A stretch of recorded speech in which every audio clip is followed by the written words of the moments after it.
स्वर्गीय महंत श्री सुशील दास महाराज जी के घर पे, जिनका पूरा नाम गांव का शिव नारायण दुबे था, जो चादा के निवासी थे, और उनकी माता जी हैं जो कि काफ़ी दुखी और काफ़ी पीड़ित हैं। माता जी, ये बताइए, आपके लड़के का जो हत्या हुई है पालघर में, उसमें आप क्या चाहती हैं? सरकार से क्या गुहार कर रहे हैं आप? हम ये चाहे थे जैसे मेरे लड़के का हत्या भा वैसे हम सब चाहे थे, और हम कौन चीज़ नहीं। क्या चाहती है, मतलब सरकार उनके साथ ऐसा क्या करे? उसका जैसे मेरा लड़के का भावा वैसे हम सब चाहे थे। मतलब आप फांसी चाह रही हैं? चाहे फांसी दें, चाहे डामल दें, चाहे जमा करें। आपके बच्चे को मारे तो आप दुखी हो, तो आप चाहती हैं आपके बच्चे की हत्या हुई तो उनको भी फांसी होनी चाहिए। हाँ। आप उनकी बहन हैं, तो इस जो भी घटनाक्रम हुई है वो पूरा देश देख रहा है, आप भी देख रही हैं, तो इस घटनाक्रम में आप क्या कहना चाहेंगी? इस घटनाक्रम में मैं यही कहूँगी कि दोषियों को सज़ा मिले और मेरे भाई को न्याय मिले, और जो भी भारतीय दंड संहिता में कठोर से कठोरतम दंड हो वो उन्हें मिले, क्योंकि उन्होंने क्रूरतम अपराध किया है। और उस वीडियो को देखने के बाद आपको लगेगा कि इससे ज़्यादा विभत्स दृश्य शायद ही कोई हो सकता है। महाराज जी की हत्या के पहले एक दिन उनका वीडियो कॉल आया था, वीडियो कॉल के जरिए परिवार से बात किए थे। आपका नाम क्या है? जी, मेरा नाम योगेश दुबे है। ये योगेश दुबे, आप क्या लगते हैं उनके? मैं उनके भतीजा। उनके भतीजे हैं। तो लास्ट टाइम में उन्होंने जिस दिन उनकी हत्या हुई उसके एक दिन पहले आपसे वीडियो कॉल से बात किए थे। जी जी। वीडियो कॉल से कितने लोगों से बात हुई थी? जी, हमारे परिवार में जितने भी सदस्य हैं सभी से उन्होंने बात की। ये जितने लोग हैं ये सारे के सारे आपके परिवार हैं, ये आपके माता जी हैं, आपके भाई हैं और ये सिस्टर हैं, सबसे बात हुई थी। आखिरी बार यही बात हुई थी? आखिरी बार लॉकडाउन था, उन्होंने कहा कि जो है वैसे भी जब से जो है लॉकडाउन चल रहा है वो पर डे कॉल किया करते थे, माता जी से बात करनी रहती थी, इस वजह से जो है सब परिवार वालों से, उस दिन भी जो है उन्होंने सबसे बात की। हत्या के कितनी देर के बाद आपको पता चला कि उनकी हत्या हो गई? हम लोग को जो है 18 तारीख को जो है सुबह में लगभग 8-9 बजे के करीब जो है हम लोग को पता चला। मतलब वीडियो कॉल आया था 2 से 3 दिन पहले, 2-3 दिन के बाद आप हत्या को जानकारी मिली? उसके पहले कोई सूचना ही नहीं मिला। अगर जो है मीडिया ना होती या और भी लोग जो फेसबुक पे शेयर कर रहे थे उनके माध्यम से हम लोग को ये सब बातें पता चली, नहीं तो हमको इन सब के बारे में पता ही नहीं चलता। 2 संतों की हत्या से पूरी जो है हिंदू समाज, साधु समाज सब काफ़ी दुखी हैं। और जैसे कि घर पे लोगों का आना जाना तांता लगा हुआ है, और यहाँ भी कुछ मीडिया की टीम भी आके गई है, और अभी हमारे सामने हैं बजरंग दल के जो है युवा नेता विकास सिंह जी, जो प्रतापगढ़ से हैं और मौके का जायज़ा लेने के लिए आए हैं।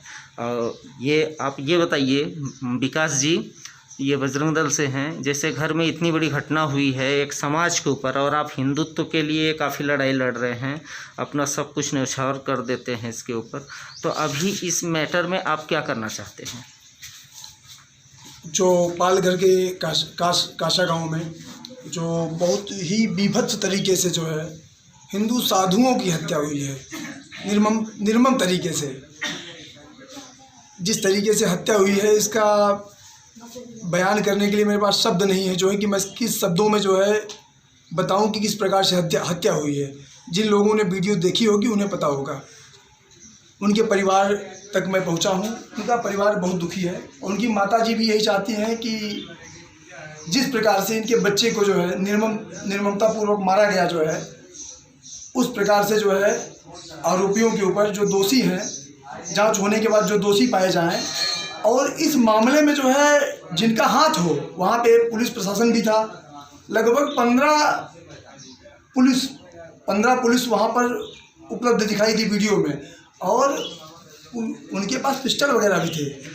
पुलिस की मौजूदगी में, वीडियो में जैसा कि देखा गया, पुलिस की मौजूदगी में उन्हें मारा जा रहा है, महात्माओं को मारा जा रहा है, वो पुलिस का शरण ले रहे, पुलिस उनको नहीं भी बचा रही, उसके विषय में आप क्या कहना चाहते हैं? मुझे तो लगता है कि ये उनकी सोची समझी रणनीति के तहत था, और उनकी एक एनसीपी का नेता भी वहाँ पर उपस्थित था एनसीपी का नेता, और मुझे इस प्रकार से, जिस प्रकार से बाबा जी उनके हाथों को जाके पकड़ते हैं, बाबा जी का हाथ झटक के वो किनारे हो जाता है, उसके पास पिस्टल भी था, और 15 लोग थे। अगर चाहते इनको इतनी तो ट्रेनिंग दी ही गई होगी कि हाँ भीड़ को कैसे कंट्रोल करना है जो है। जी, जबकि वहाँ पे ऐसा कुछ नहीं दिखा जो है कि भीड़ को कंट्रोल करना है कि नहीं करना है, जैसे हत्या करवाने में उनका हाथ रहा हो जो है, मुझे तो ऐसा लगता है, जहाँ तक मेरा मानना है। और यदि यह वीडियो वायरल नहीं हुआ होता तो आज स्थिति परिस्थिति कुछ और होती है। ये वीडियो वायरल हो गया जिससे पूरा देश जान गया कि वहाँ पे क्या हुआ है। अगर ये वीडियो वायरल नहीं हुआ तो हम लोगों को पता ही नहीं चल पाता कि एक्सीडेंट हुआ क्या नहीं हुआ, चोर समझ के मारे गए। और ये जो कह रहे हैं ना, जो कह रहे हैं कि मामले को सांप्रदायिक रंग ना दिया जाए, उनसे मैं कहना चाहता हूँ कि ये मामला सांप्रदायिक ही है जो है। वहाँ पे हिंदुओं की हत्या हुई है, हिंदू साधु संतों की हत्या हुई है। हिंदू साधु संतों का अपमान नहीं सहेगा हिंदुस्तान। हम लोग अधिक से अधिक संख्या में यहाँ से कूच करने के लिए तैयार हैं। लॉकडाउन खत्म होते ही हम लोग महाराष्ट्र पालघर की तरफ कूच करेंगे अखाड़ा परिषद के आह्वान पर। जैसे कि अभी सुनने में आया है नागा साधु पूरा का पूरा नागा साधु वो पूरा महाराष्ट्र पालघर के लिए रवानगी करने वाले हैं। तो क्या आपका बजरंग दल और विश्व हिंदू परिषद और उनके चहीते जो भी हिंदू समाज को ज़्यादा मानते हैं, तो क्या सब कूच करने वाले हैं महाराष्ट्र के लिए लॉकडाउन ख़त्म होने के बाद? हिंदू समाज अखाड़ा परिषद के आह्वान पर वहाँ के लिए कूच करेगा। हम लोग कूच करेंगे, हम लोग तैयार हैं। 3 तारीख को लॉकडाउन खत्म होगा, उसके बाद हम लोग जो है अखाड़ा परिषद के आह्वान पर हम सभी महाराष्ट्र के लिए कूच करेंगे। उसके बाद हम लोग कार्रवाई की मांग करेंगे, आंदोलन करेंगे, सरकार की ईंट से ईंट बजा देंगे यदि पीड़ित परिवार को न्याय नहीं मिला तो। जैसे कि उद्धव ठाकरे जो कि शिवसेना से हैं और हिंदूवादी नेता रहे हैं, आज तक जो है हिंदुत्व के बारे में ही लड़ाई लड़े, आज उनकी ही सरकार में इतनी बड़ी नृशंस हत्या वो भी संतों की होती है। इसके विषय में आप उद्धव ठाकरे जी के बारे में क्या कहना चाहेंगे? ये मुझे अब नहीं लगता कि अब उनकी हिंदूवादी छवि बची रह गई है। मुझे तो नहीं लगता कि अब उनकी कोई हिंदूवादी छवि भी है। इस घटना के बाद तो स्पष्ट हो गया कि उनकी कोई हिंदूवादी छवि है ही नहीं। जब तक थी उनके पिताजी की थी, जब तक वो राजनीति में नहीं वे जब तक सत्ता के लालच में जब कांग्रेस जैसी पार्टी से उनका गठबंधन करके सत्ता ले सकते हैं, तो उनके बारे में मैं कुछ कहना नहीं चाहूँगा। बाकी सब लोग स्वयं समझदार हैं। बस न्याय चाहिए, सीधा उनको मृत्यु दंड की सज़ा होनी चाहिए, इससे कम कुछ नहीं। जैसा कि बता दें कि जो निर्मम साधुओं की हत्या हुई है ये उनकी माताजी हैं और उनके ये फ़ोटो भी कुछ दिन पहले गई है सुशील गिरी महाराज जी का, और उनके पिताजी हैं स्वर्गीय राम दुलार दुबे जी, जिनकी भी जो है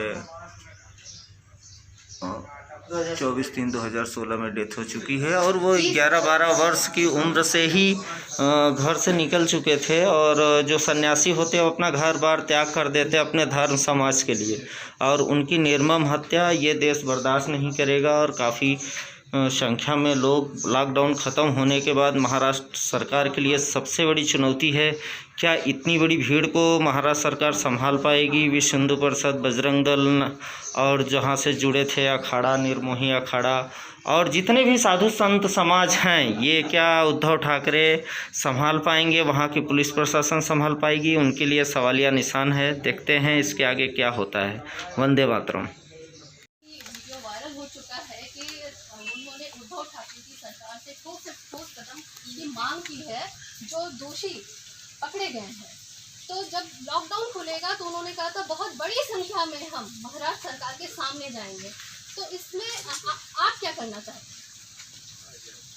लॉकडाउन खत्म होने के बाद अखाड़ा परिषद के आह्वान पर हम सभी हिंदू भाई यहाँ से निकलेंगे और महाराष्ट्र में कूच करेंगे। वहाँ पर न्याय मिलने तक हम लोग चैन से नहीं बैठेंगे। जिस प्रकार से हमारे यहाँ संतों की हत्याएं हो रही हैं, ये बहुत ही निंदनीय है। उसका वीडियो जब से मैंने देखा है जिस प्रकार से हत्या हुई है, बहुत ही नृशंस हत्या है। इस प्रकार से कैसे कोई कर सकता है सोचना भी मुश्किल है। जो है बहुत ही गलत हुआ। हम लोग महाराष्ट्र सरकार से कहना चाहते हैं जल्द से जल्द कठोर से कठोर दंड दिया जाए आरोपियों को, और उसकी जांच करके आरोपियों को दंडित किया जाना चाहिए। अन्यथा हम लोग लॉकडाउन खत्म होने के बाद अधिक संख्या में कूच करेंगे, और जब तक न्याय नहीं मिल जाएगा तब तक हम लोग वहीं पर डेरा डाले रहेंगे।